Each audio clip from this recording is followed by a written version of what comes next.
This one was a write-in. We couldn't get Jorge on the show, but Jorge asked, I tend to get pulled in different directions and lose focus and can't commit to one or two Jorge. items to grow my business.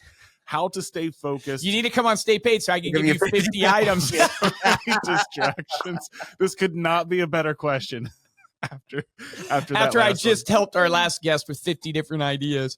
Oh my gosh. How do you stay focused? How do you eliminate distractions? Maybe Cody, if you want to share from your perspective from, running a real estate team, like where do you kind of be the most effective, or how do you eliminate the distractions, or do you avoid the distractions? How do you kind of operate there? Yeah. Twofold. One would be pick 3 core pillars you're going to go after and do them for at least 6 months. So, because you never know if it's going to work out unless you do it for somewhat of a time. So 6 months is typically the minimum, maybe 3, but 6 months to a year of try the one thing and do it over and over to see if it actually works. And then what I coach a lot of our agents on, because they come in, they're like, what do I do? And they need really specific focus. And so we time block their calendar very specifically for what they have to do every single day. So my encouragement would be to take the 3-hour spot in the morning from 9 to 12, have it be that one of the one pillars you're doing, which ours is mostly like calling online leads.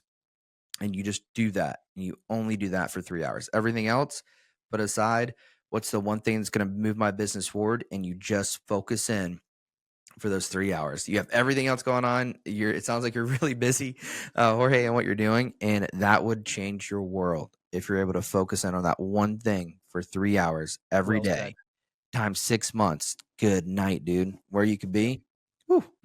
Yeah, it's so well said. And you guys do really, really well. I mean, you just had a couple new agents join the team that are absolutely. One guy already has $1 million under contract. Gray's never been in real estate before.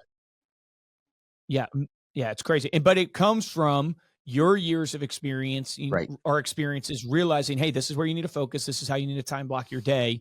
Only thing I would add to that is you need a Cody in your life. So Jorge, you desperately need a Cody in your life, meaning you need a coach, you need a mentor, you need an accountability partner. Because how often do you meet with the agents, Cody? Once a week. Once a week. Will you review? And in addition to 3 morning meetings of like, where's our day at? What are we doing? Exactly. So it's that accountability coaching that is so critical. You can pay for it, right? There's the coaches out there that you can pay for, or you can find somebody in your brokerage that will hold you accountable, and maybe you hold them accountable. But you got to have an accountability partner that's going to hold you to what you said, because ultimately we all fall down and we need others to call us out on our BS. And you need somebody in your life that can do that. So super well said. Yeah. And then make sure that you are extremely clear on your goal. If you are getting pulled in multiple different directions, it's because you think that this next thing is going to get you to where you want to be. So making sure that you have a clear target to hit, and then all of these other things that Cody and Luke align all of those towards that target. And if that's what you're really dreaming of, and you can picture what your life would be like when you hit that target, that'll give you the motivation to stay disciplined on the it's interesting. I was on a call yesterday with someone trying to get some mentorship. This gentleman has run multiple companies within the industry of real estate and has grown them, at different levels of the business, but has grown some to multi-hundred millions. So bigger than we are. And I was just saying, we're trying to get to the 100 million mark. That's the next ladder for us, and he was just asking him about the greatest leaders and how to attract them and what to do and all this stuff. And he shared, he goes, really, really good leaders that are you're trying to get from, this 50 million to $100 million range. He goes, what they are very good at is seeing the math of the business and replicating that over and over again. And I think that's really applicable to what Jorge's talking about here and you guys are talking about, which is you got to look at the goal, find the pillars, and then it's just a math equation that you replicate over and over again. And your job is to stay in that zone of genius and see that through. So he was telling me, like sales, how many salespeople you need, how many leads you need, what generates those leads. And you're just, the levers to pull to move those. And the great leaders play the math problem. And they don't get distracted. Jorge's struggling with distraction. But that really stood out to me of going, hey, do I know the math equation for each major thing in my business? And do I have a leader that knows that? in order that they are focused on that 100% of the time and tracking KPIs on that and pulling levers based upon that. And that was a great takeaway for me in a mentorship call I literally had yesterday. Love it. We'll have a fast one here for the end because we had another caller scheduled. They weren't able to make it, but we'll go with this one from Soledad. They chatted in, what is your pet peeve regarding client follow-up? So what have you seen, Cody, in your business? Maybe other real estate agents, maybe it's something that you guys may have done at one point, but what kind of irks you? Can I have two pet peeves? Go ahead, Cody, but I have two. No. Okay. I'm going to let Cody go first. Yeah, I would say when I'm coaching agents, why they don't follow up is because they don't know what to say next. So they don't leave good notes. They don't set expectation at the end of the call for that client to know when they're calling next. So one simple thing you can do is at the end, if you don't set the appointment, go, awesome. Okay, here's what I'm going to do. I want you to look at a couple houses and I'm going to text you over. I just want to see your, what you think about them, what you like, what you don't like. And then let's plan on a call in 3 days and just go over those houses together. How's that sound? Oh, well, I'm busy next 3 days. Okay, completely understand. What about next week? Next week. What about 1 month? I get rejected like 6 times till I get the follow up. And I learned this actually I worked at a call center for 10 years. Started as a phone agent, worked up to director. And that is one of the main things I took away is the follow up is key and communicating to that. So then I'm giving that expectation. So when I call, I already know I set my future self up to let them know I'm going to call. And then number 2, I'm going to leave notes of what we talked about. So I don't have to spend time listening to the call or figuring out what the heck am I going to say to this person. But instead, I've already talked to them, gave them an expectation, and then I act on it. Because what happens is you're going to get to that file. You're going to go, yeah, I don't know what to do. Hey, I was just checking in to see how it's going. And they're like, what do you mean? I don't even know who you are. I love that you gave that tip because that is my pet peeve when people call me and they don't know what to say. Yeah. Like, this is not my job to carry this conversation. Yeah. That's so good. Awkward for me for no reason, right? Yeah. And so instead, you already know exactly what you're going to do because you left yourself notes. You set up expectation with that client.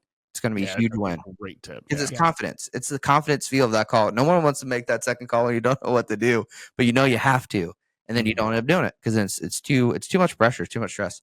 Yeah. Now, so well said. My pet peeve can help you know what to talk about, or at least one thing to talk about. One of my pet peeves is people are calling their past clients and not asking them for referrals.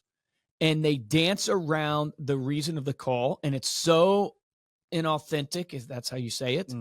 And they don't realize that you must ask, because if you don't ask, you'll never receive. But the key to asking is you're planting the seed. You're not going to probably get a referral on that call, but when you ask, when you state your intention on the actual call with somebody, you plant the seed. And now every other touch point that you follow up with waters that seed. When you say to Josh Dyke, hey, do you know anybody you could refer me to? I'm looking to grow my business. And, as I think of all kind of my best relationships, you pop up in my mind. And, I would love to work with more people like you. I'm just trying to meet more people. You might not know somebody exactly today that's looking to buy or sell, but anybody pop into your mind, I'm planting the seed with Josh that even if he doesn't have anything for me, he knows Luke would love referrals. And now all my other touch points just water that seed. It is such an irritation of mine where it's like, gosh, you don't get any referrals because you never ask anybody. We get maybe 15,000 to 20,000 referrals a year from our client base, and we ask for almost all of them. And we get 15,000 to 20,000 referrals, and they close at massively high rates compared to our other sources. But we're asking, and our clients are happy to give them. But the client isn't thinking about giving you a referral. You got to ask for it. Not every time, but at least a couple times a year, you should be asking your clients. Here's why also, because one of the best business advice pieces of advice I ever heard was don't rob people from the joy of giving. Do not rob people from the joy of giving. When you give them the opportunity to give a referral to you, they feel good. They feel good. They're helping you out. And so don't rob people of that. Second pet peeve for me is, the touch points and the follow-up that we send tends to be all transactional. And then we wonder why people treat us as a transaction. We wonder why they replace us with the next agent and they don't use us. Is because you're touch pointing with people, you're following up with people, and it's purely transactional. And you need to realize that, hey, a cup of coffee, going out for a drink with somebody will do wonders for your relationship with them. And I chose my financial advisor by getting beers together. I chose my insurance agent because we first went to Mission Barbecue, right? And he had already been hitting me up on LinkedIn and all this other stuff. But the reality of what made the connection was the human to human relationship. Don't underestimate the cup of coffee. Don't underestimate the relational, touch point that you're sending to people, because it might not pay dividends in a direct response way of like, I did a cup of coffee, I got an appointment, but it will do wonders for you in building the ultimate brand and business in the long term.